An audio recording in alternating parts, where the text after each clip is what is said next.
Bismillahirrahmanirrahim. Saya akan menjelaskan sistem diagnosa COVID-19 menggunakan metode forward chaining.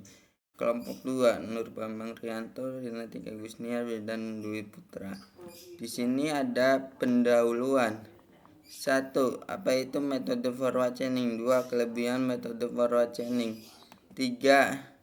Kekurangan metode forward chaining. 4. Rumusnya metode forward chaining. 5. Konsepnya forward chaining.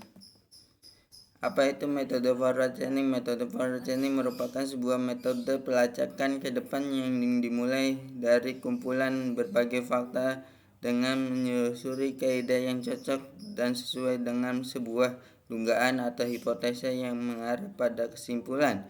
Metode ini sering disebut dengan data driven oleh karena inference engineering yang memakai informasi yang ditentukan oleh para pengguna dengan memindahkan pada seluruh jaringan dengan logika N maupun KRD hingga terminal yang terpilih sebagai objek. Jika inference engineering tidak bisa menentukan objek, informasi lainnya akan digali. Metode forward chaining akan mengecek masing-masing rule untuk memastikan bahwa data yang sedang diteliti memenuhi premis dari rule itu sendiri. Jika sebuah memenuhi rule, akan dikerjakan untuk mendapatkan fakta baru yang memungkinkan dapat digunakan oleh rule lain. Mengecekkan rule itu sendiri disebut dengan rule interpretation yang berbasis pengetahuan dan dilakukan oleh inference engineering.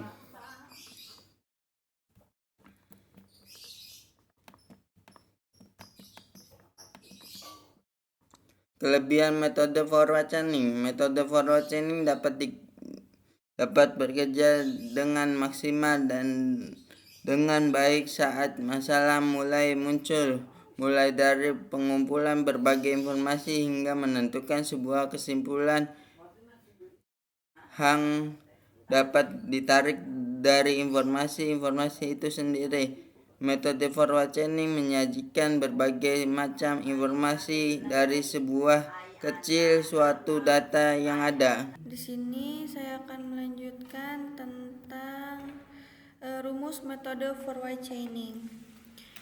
Pertama, rule 1 if A and B dan C, rule 2 if C dan D, rule 3 if A and E dan F, rule 4 if A dan G, rule 5 if A and G dan D, rule 6 if G and E dan H, rule 7 if C and H dan I, rule 8 if I and A dan J, rule 9 if G dan J, rule 10 if J dan K. Oke, di sini konsep forward chaining kurang lebih seperti ini ya.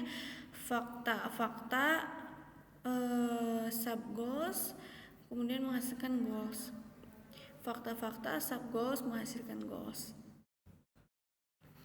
Tipe sistem yang dapat dicari dengan forward chaining. Sistem yang dipresentasikan dengan satu atau dengan beberapa kondisi. Untuk setiap kondisi, sistem mencari rule-rule dalam knowledge base untuk rule-rule yang berkorespondensi dengan kondisi dalam bagian if.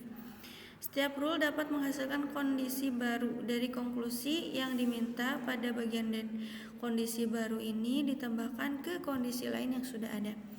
Setiap kondisi yang ditambahkan ke sistem akan diproses jika ditemui suatu kondisi baru. Konklusi yang diminta sistem akan kembali ke langkah kedua dan mencari rule-rule dalam knowledge base kembali jika tidak ada kondisi baru. Sesi ini berakhir. Penyelesaian forward chaining. Di sini rule ke-1 if hilangnya perasaan dan penciuman dan flu. Rule kedua if batuk dan sulit menelan. Rule ketiga is sering haus atau sangat lapar dan penurunan berat badan. Rule keempat if flu and demam dan tidak enak badan. Rule kelima if mual dan muntah dan sulit menelan.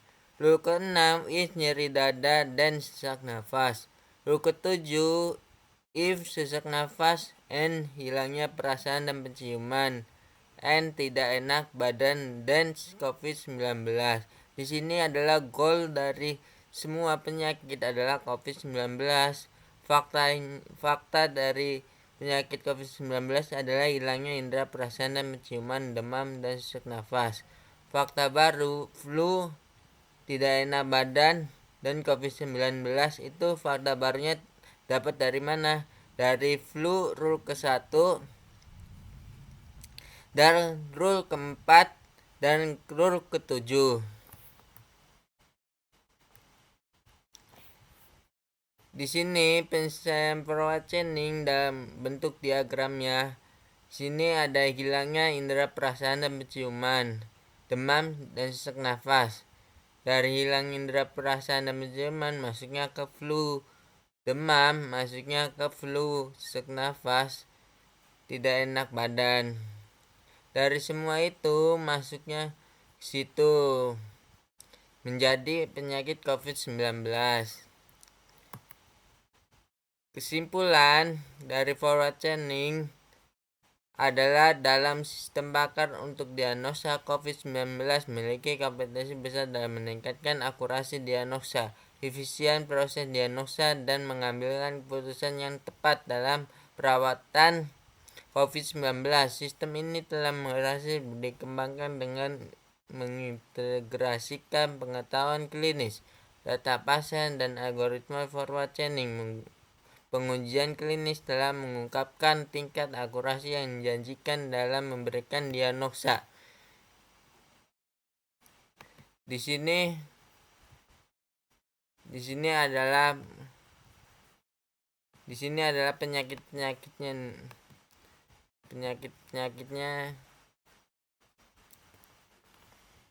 Di sini ada penyakit COVID-19, lambung, diabetes.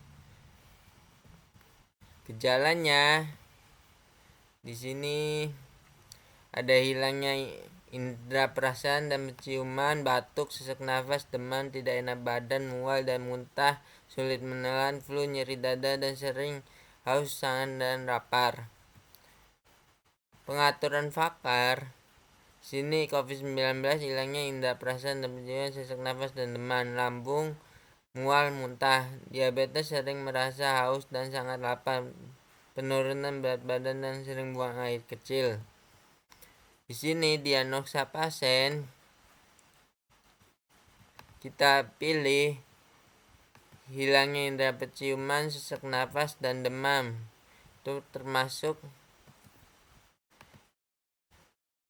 COVID-19. Hasil diagnosanya nama penyakit COVID-19.